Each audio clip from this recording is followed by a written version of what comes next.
Thank you for staying tuned to KUTV Primetime News. Evan Sathiambo and I are back, and we are joined by Charity Munyasia, who is the Deputy Chief Conservator at Kenya Forest Service. Conservator of forests, definitely. And she is joining us tonight for a conversation about our forests. Many of us, especially in the urban areas, the moment forest is mentioned, we think of cakes. So we're here to remind you what forests are and what we should be doing. Whether you are in the urban areas, whether you're in the rural areas, everywhere that you are, you need to be hearing about forests and what we need to do so that climate change in the negative can be averted. Thank you so much. Karibu sana to the conversation. Today I have two words that conflict, conservation and conversation. So welcome to the conversation about conservation of forests. Thank you. All right. So as we begin, kindly tell us what your work entails on a normal day and what really this conservation is all about from your perspective as personnel in the Kenya Forest Service. Thank you. A day of a forest conservator, it depends at different levels what people do. Mm-hmm. A conservator in the field, the first thing is to ensure that the work in a forest station is going on well. And the key things is to look at the standard operating procedures in a forest station. And like, for example, if it is during the dry season, is the fire marker, is it on? If it is during the planting season like now, is the planting taking place? And that is the beginning of a forester, because that is the core of forestry, besides other administrative issues. All right. Yes. Thank you very much for that. Now, talking about forestry and personnel in the forestry service, in your view, do we have enough forestry personnel in the country? Before the current government, Kenya Forest Service has been operating below half the staff requirement. Our staff requirement at Kenya Forest Service is 8,200. But before this government, we were at 3,900. We are the institution that really benefited on the Masuja Day of 20th October 2022, when His Excellency the President said that Kenya Forest Service is going to recruit 2,700 rangers and 600 forest officers. Wow. This is because as we talk about tree planting and increasing the tree cover, we must protect what we have. The staff establishment in Kenya Forest Service, the 8,200, 500 is, so the 8,200, 5,000 is supposed to be the rangers. And we are so grateful that His Excellency the President, on that Masuja Day last year, he said he's going to recruit the rangers for us. And our CS, Madam Soipan Tuya, and our PS, Evantas Kimodo, they have been very keen, and they have ensured that the government has done this for Kenya Forest Service. So currently, we have part of that team already at Gilgil training to be forest rangers, the recruited rangers. And as I'm sitting here, what is ongoing is the recruitment of 100 cadets who are part of that team. And also right now, the shortlisting is going on of part of the foresters who are being employed.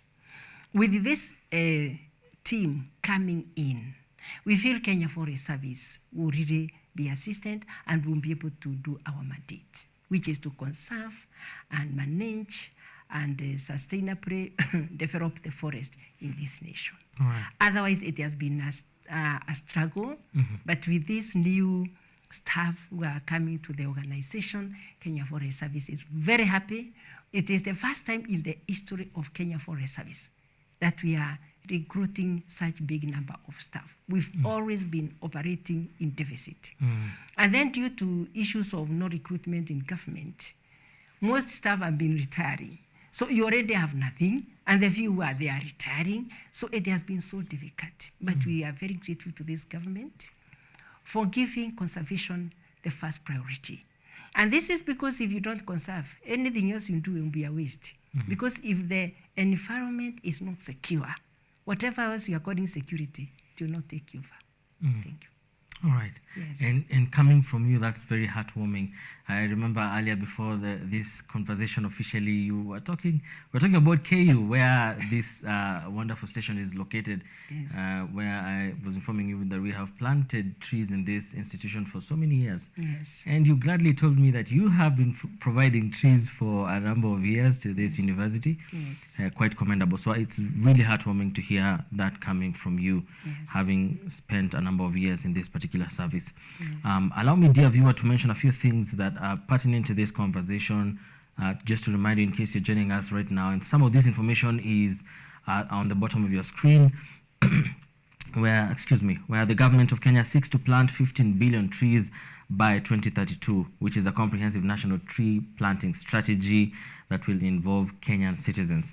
And then this plan is to increase the forest cover to about 30% in the next 10 years. And we shall be also looking in this conversation about forest fires, which tend to derail this particular progress that is made, the progress that's supposed to be made as we cater for the environment. So back to our conversation, Madam Charity. The government is looking forward to now going a step further from what we have been talking about. The number of rangers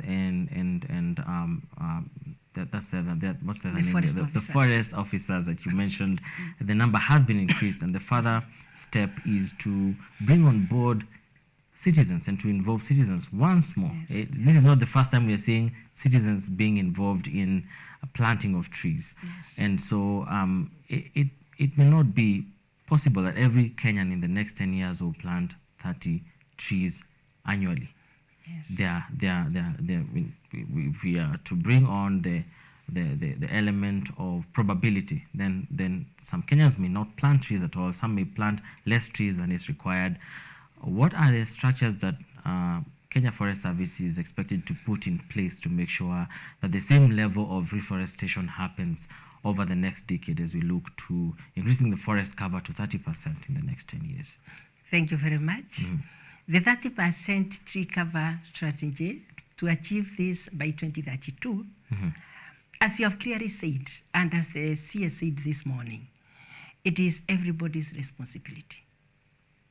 Kenya Forest Service, we are being added this staff, this personnel, so that we can lead the nation in achieving the 30% tree cover. That is the reason that we wanted all this stuff. That was the reason, no other reason. And in this strategy, there is responsibilities of each and every person. And the strategy is divided into different intervention areas to break it down so that everybody can participate. That, for example, we are going to restore 350,000 hectares in the government forests. These are degraded areas within the government forests. And in the government forests, we have partners, private sector, adopting sites in the forest. And we also have the different organizations coming to the forest, the private sector, the individuals, adopting sites in the forest. We have like Eden Afforestation Project. We have Absa Bank, Family Bank, Safaricom, to mention but a few, like yesterday the IRA, they were planting in coast. So everybody is coming in and taking a portion of the forest. We are calling it Adopt a Forest, where you come, you are given a portion, you plant and maintain for 3 to 5 years, and then it becomes a forest. You hand it back down to Kenya Forest Service to keep protecting. As you can see, we've been enriched with the protection section of our organization.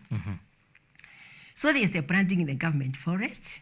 For mangroves in the coast, we have about 14,000 hectares which require restoration. That's another area, and so many people are interested in restoring the mangroves because of the high absorption rate of carbon. And then we have targets which are covering other areas.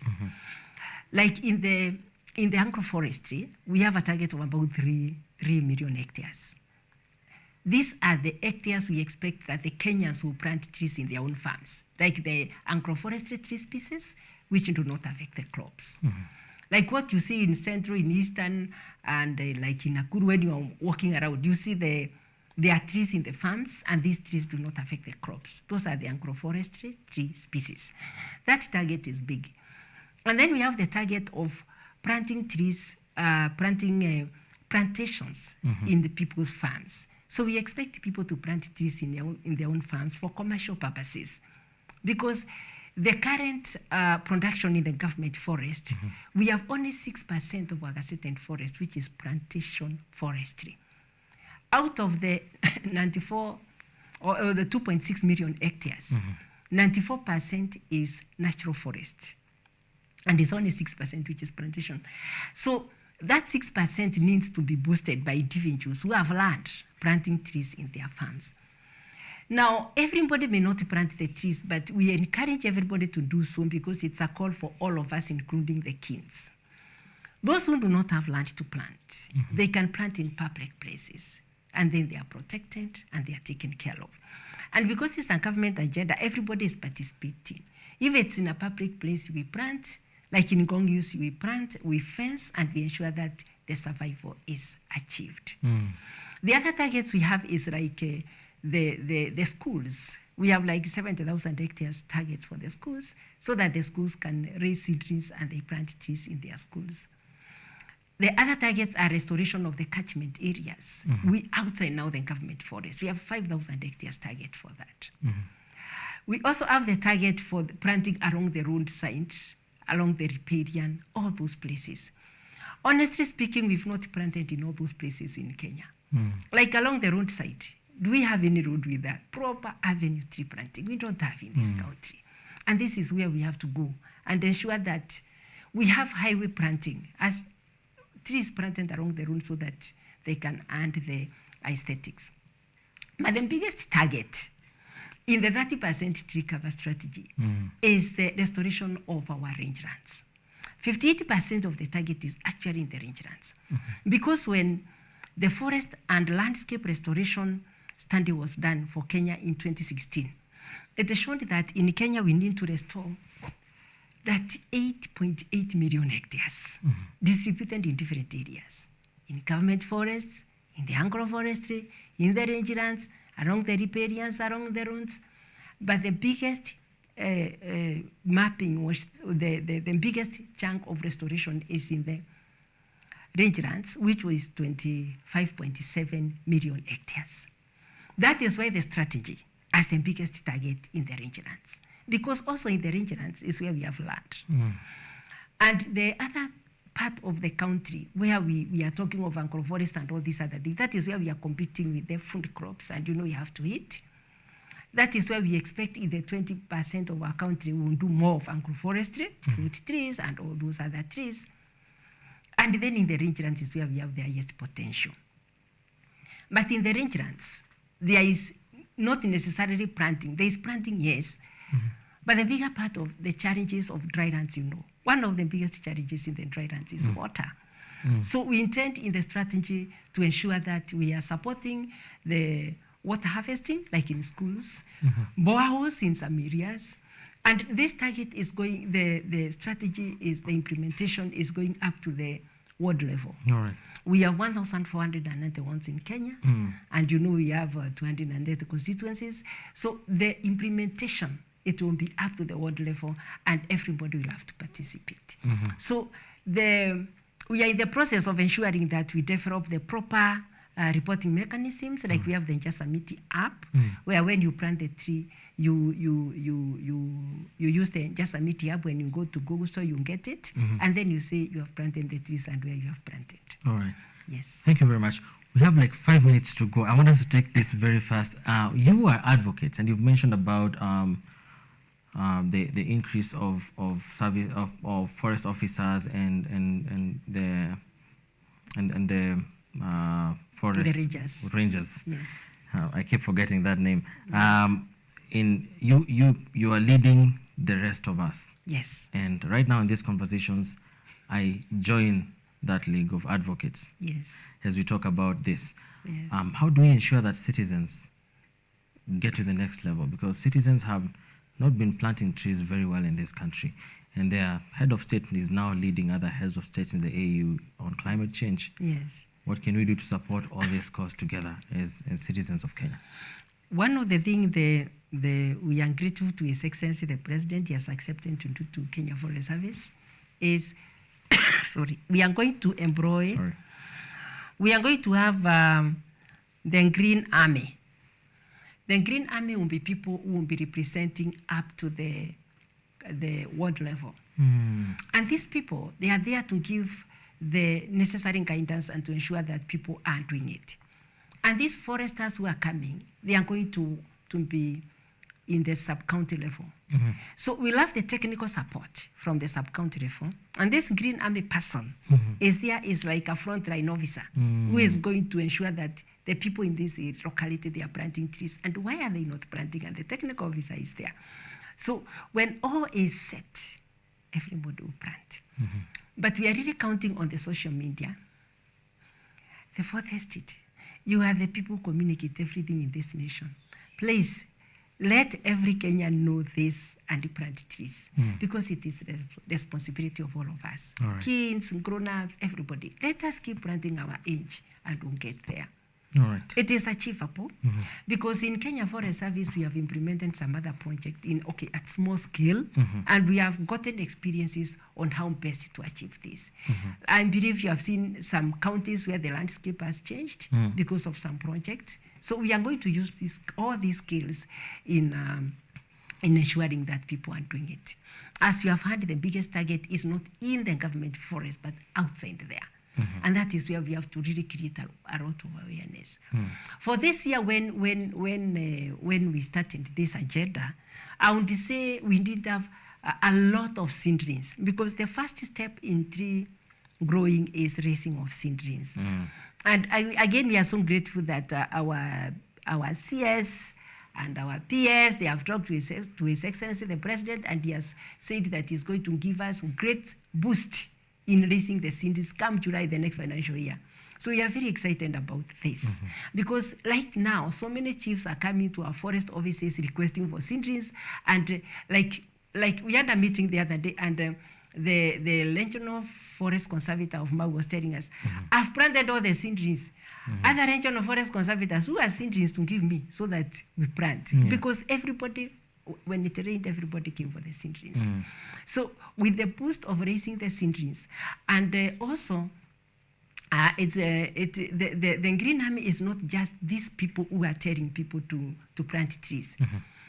We expect a lot of youth, a lot of groups, a lot of women groups, a lot of men groups, a lot of individuals to raise seedlings in their own seedlings, which they will sell to those people who will be wanting to plant trees. Because in the strategy, it was envisaged that 50% or a percentage of seedlings will be raised by the government, but the other percentage has to be raised by the public. And then what we are encouraging is that the government is not forcing you to plant a particular type of tree.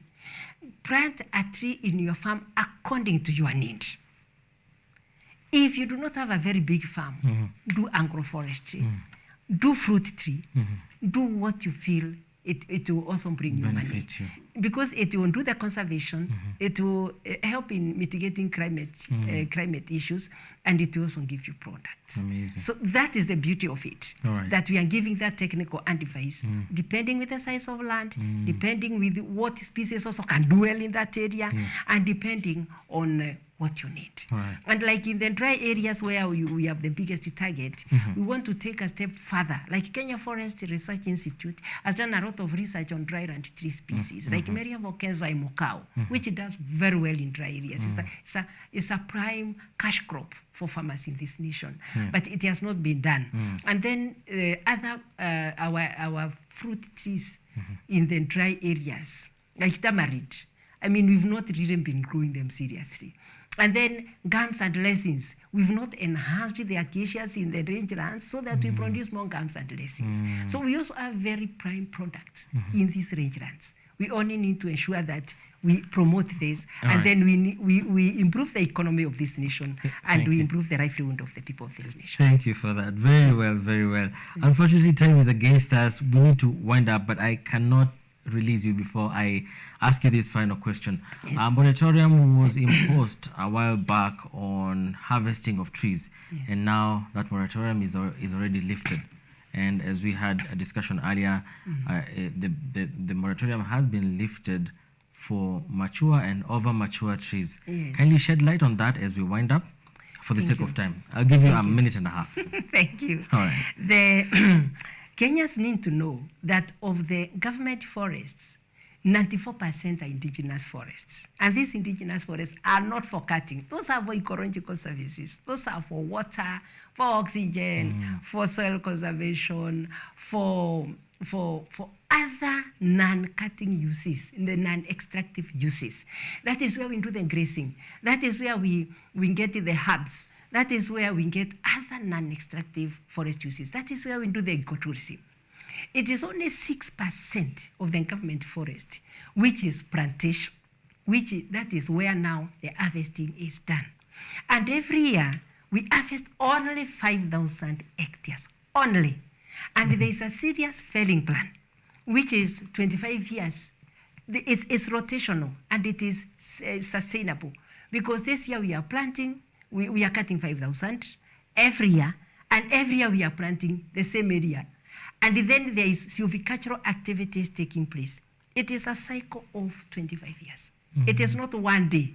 It is a process. It is organized. You plant, you prune, you thin until you harvest. 25 years. And some of these plantations, they mature and over mature. The ones now the moratorium has been lifted to be harvested. Some of these plantations were established using the World Bank loan. And imagine Kenya, that we are struggling to pay these loans. So we need to harvest these trees which are rotting in the forest so that they can help us in paying these loans. Right. Because we really have to clear these loans so that we move on as a nation. Thank you. Thank you very much. We have come to the end of the conversation, but you came loaded like the Green Army commander that you are. You came loaded with information. So we shall definitely have you back, because we are advocates for environment and positive climate change in this particular, trying to avert the negative climate change that is happening. Yes. So it's good to have you, Charity Munyasia. Thank you so much for joining us today, and we shall be glad to have you back soon. Thank you so much. All right, we've come to the end of the conversation. Charity Munyasia joined us today, Deputy Chief Conservator of Forests at KFS, to shed light on our forests, and I hope you have learned it's time for us to take action as citizens. We take a very short breather. We shall be back with more stories.